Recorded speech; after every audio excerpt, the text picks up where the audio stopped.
Desde Canadá en español, llega la información que te conecta con tu comunidad. Esto es RCE Noticias, actualidad, análisis y los hechos más relevantes en un solo lugar. Bienvenidos comunidad hispana de Canadá. Soy Paula Pinzón y hoy Canadá vive una jornada histórica. El Mundial 2026 ya se juega en suelo canadiense. Miles de aficionados celebran en Toronto y la selección nacional logró un resultado que ilusiona a todo un país.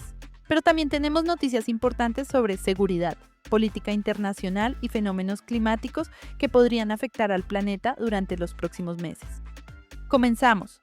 Canadá recibe oficialmente al Mundial 2026 y abrimos con la fiesta del fútbol.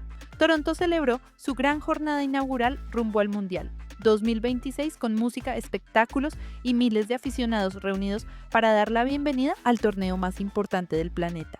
La ceremonia contó con la participación de reconocidos artistas canadienses y marcó el inicio de una fecha histórica para el país.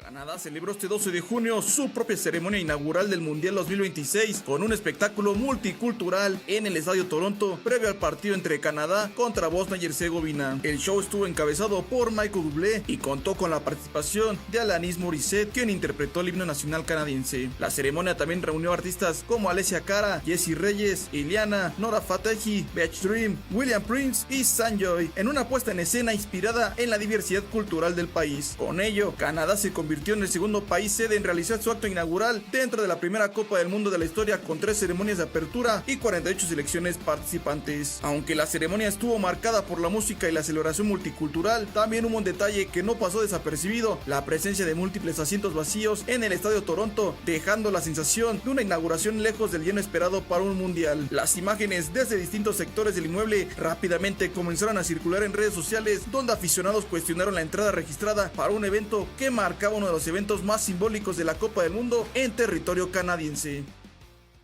Canadá suma un punto histórico y en la cancha, Canadá hizo vibrar a su afición. Un gol de Sayle Larin permitió rescatar un empate ante Bosnia en el debut canadiense, consiguiendo un punto importante en el arranque del torneo y manteniendo vivas las aspiraciones de avanzar a la siguiente ronda. Canadá hizo historia en casa. Cuando parecía que se iría nuevamente con las manos vacías en una justa vereniega, apareció Sayle Larin para rescatar a los locales y darle a los canadienses el primer punto mundialista de su historia. La selección de Canadá vivió una noche especial en Toronto durante su debut en el Mundial 2026. Frente a miles de aficionados vestidos de rojo y con el apoyo de figuras como Ryan Reynolds en las tribunas, los canadienses lograron rescatar un empate 1-1 ante Bosnia-Herzegovina. Pero el héroe tuvo nombre y apellido: Sayle Larin.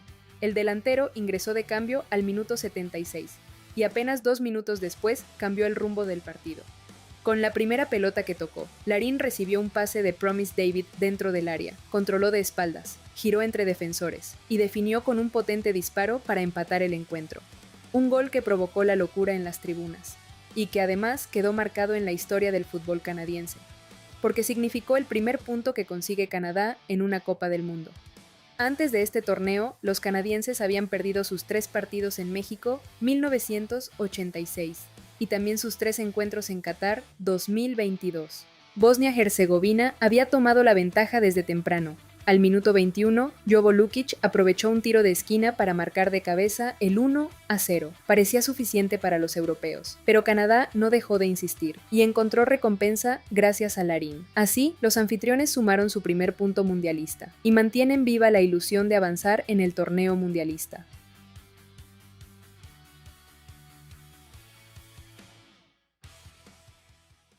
La pregunta del día. Después de este debut, ¿hasta dónde creen que puede llegar Canadá en este Mundial 2026? ¿Fase de grupos, octavos, cuartos de final o más lejos? Los leemos en los comentarios. Ya, ahora, una historia que inspira. A sus 91 años, un reconocido periodista argentino está cubriendo su Mundial número 18. Un ejemplo de pasión por el periodismo y por el deporte, que demuestra que la edad no es un límite cuando existe vocación y compromiso con la profesión. ¿Continuamos?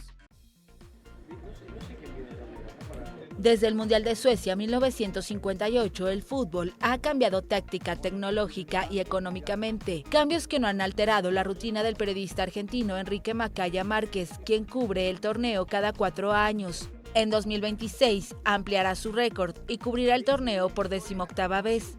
A sus 91 años, la trayectoria del hombre que más veces ha cubierto un mundial abarca la era de la radio, la televisión en blanco y negro y se extiende hasta el panorama digital actual.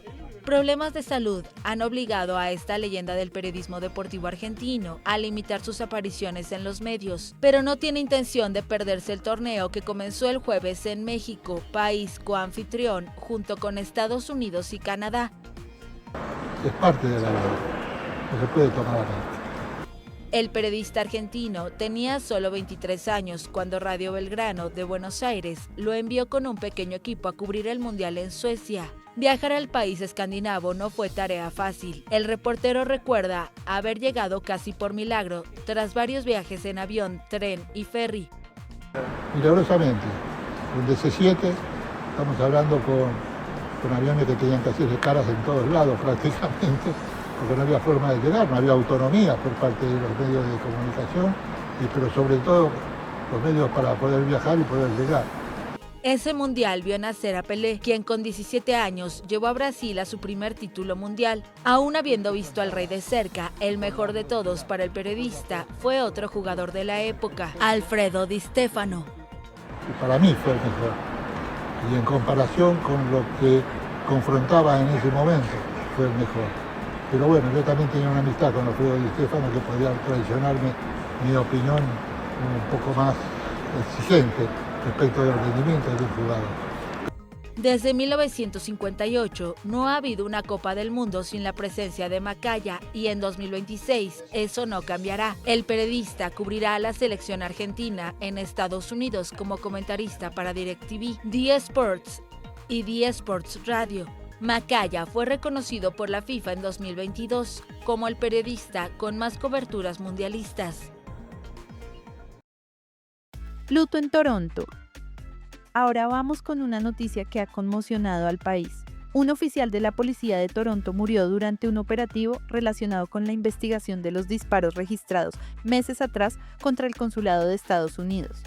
Las autoridades mantienen abierta la investigación mientras continúan buscando a personas vinculadas al caso. Tensión diplomática. Rusia calificó a Canadá de país guerrerista y amenazó con exponer información sobre una empresa de drones tras un acuerdo de cooperación entre Ottawa y Ucrania. Las declaraciones elevan la tensión diplomática en un momento particularmente sensible para la seguridad internacional. Continuamos.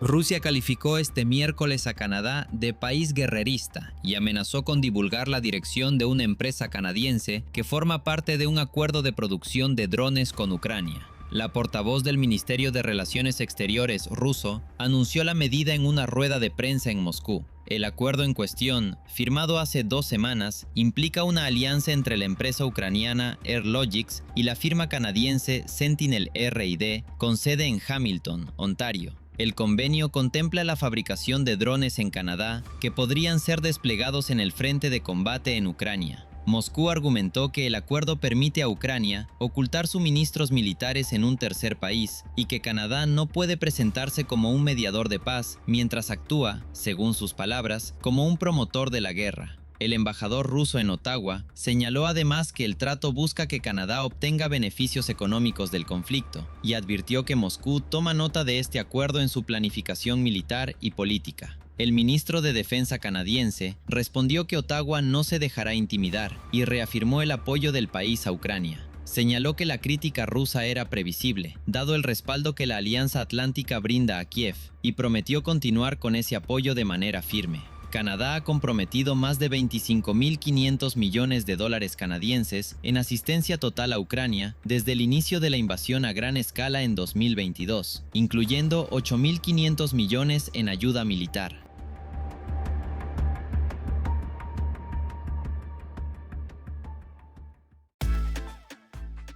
Alerta climática mundial.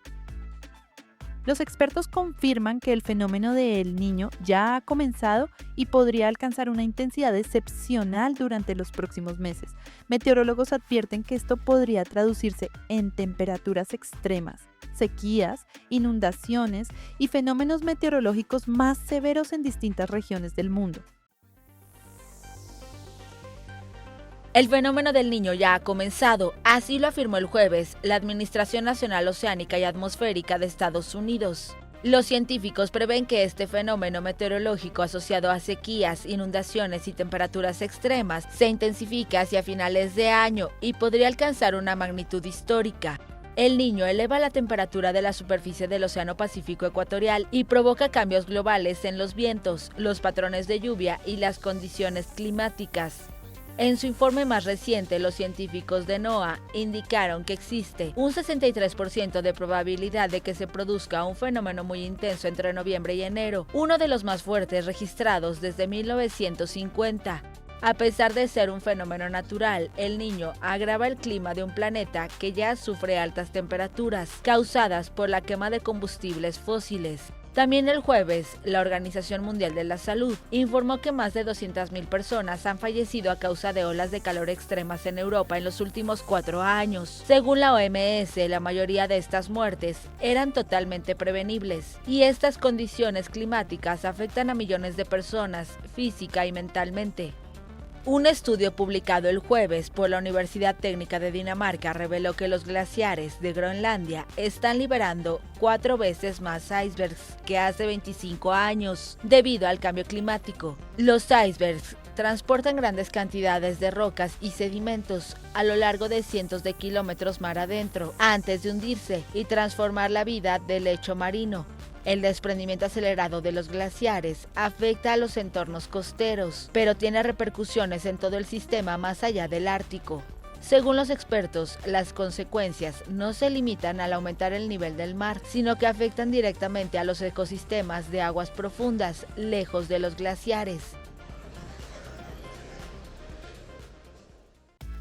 Nuevas sanciones. Estados Unidos anunció nuevas sanciones contra la petrolera estatal cubana CUPET, aumentando la presión económica sobre la isla y generando reacciones tanto en La Habana como en la comunidad internacional. Estados Unidos endureció el jueves su presión económica sobre Cuba al sancionar a la petrolera estatal Unión Cuba Petróleo, conocida como CUPET, anunció el secretario de Estado Marco Rubio. La empresa que controla la extracción, refinación y distribución de combustible en la isla quedó incluida en la lista de sanciones del Departamento del Tesoro, lo que le impide realizar operaciones financieras o comerciales en territorio estadounidense. Rubio acusó al gobierno cubano de utilizar la energía como una herramienta de control social y de destinar recursos energéticos a las fuerzas militares y de seguridad, mientras la población enfrenta escasez y apagones. Además, justificó la medida asegurando que activos clave de CUPET fueron expropiados a propietarios estadounidenses tras la Revolución de 1959. La reacción de La Habana no se hizo esperar. El viceprimer ministro cubano, Osar Pérez Oliva Fraga, denunció que la medida profundiza el cerco energético contra la isla y agrava el sufrimiento de la población. Las sanciones llegan en un momento especialmente delicado para Cuba. La isla produce apenas el 40% del petróleo que consume y depende de importaciones que se han reducido drásticamente desde enero. La escasez de combustible ha provocado prolongados cortes de electricidad y déficits récord de generación. Desde el regreso de Donald Trump a la Casa Blanca, Washington ha incrementado las sanciones contra el gobierno cubano. La CUPET surgió en 1992 como un conglomerado empresarial, muchos años después de las expropiaciones que el régimen comunista realizó al inicio de la Revolución de 1959. Y cerramos en Medio Oriente. Informes indican que Estados Unidos e Irán habrían alcanzado un memorando de entendimiento que podría abrir la puerta a una reducción de tensiones entre ambos países, aunque todavía quedan numerosos puntos por definir. Nuevo cambio de postura de Donald Trump, apenas unas horas después de sus últimas amenazas contra Irán. Habrá nuevos bombardeos durante la noche, mucho más intensos, mucho más potentes. El jueves, el presidente de Estados Unidos dio marcha atrás, afirmando la posible firma de un acuerdo en Europa este fin de semana. Acabamos de llegar a un gran acuerdo sobre la guerra con Irán y siempre que se ultimen los documentos, lo cual debería ocurrir en los próximos días, probablemente lo firmemos en Europa. El viernes, Irán afirmó que un memorando de entendimiento con Estados Unidos está casi finalizado, pero no se ha resuelto puntos claves como lo del nuclear iraní. Según la agencia estatal IRNA, el texto tampoco prevé que Teherán abandone el control del estrecho de Hormuz. Y Teherán también precisó que el texto quedará pendiente de la aprobación de las autoridades. Tan pronto como lleguemos a la conclusión de que el texto preserva los intereses de la nación iraní, lo anunciaremos con total transparencia. En este momento aún no hemos llegado a una conclusión definitiva sobre este asunto. En los últimos 2 meses, Donald Trump ha anunciado 38 veces que un acuerdo era inminente, pero siguen existiendo numerosos puntos de desacuerdo, como el levantamiento de las sanciones contra el régimen iraní. Y así llegamos al final de nuestra edición de hoy. Gracias por acompañarnos en esta jornada tan especial para Canadá y para todos los amantes del fútbol. El Mundial apenas comienza y aquí en Canadá en Español seguiremos llevándoles toda la información más importante. Hoy enviamos un saludo muy especial para Diana López en Winnipeg, Manitoba. Recuerden seguirnos en YouTube y activar la campanita para no perderse ninguna edición de RCE Noticias. Soy Paula Pinzón. Que tengan un excelente día, muchas bendiciones y hasta la próxima. Suscríbete, dale like y comparte, porque la información no se detiene y nosotros tampoco. Esto fue RCE Noticias. Mantente informado todos los días con las noticias más relevantes de Canadá y del mundo hispanohablante. Sigue conectado a nuestra programación y no te pierdas las próximas emisiones. Aquí, en Canadá en Español. Hasta la próxima.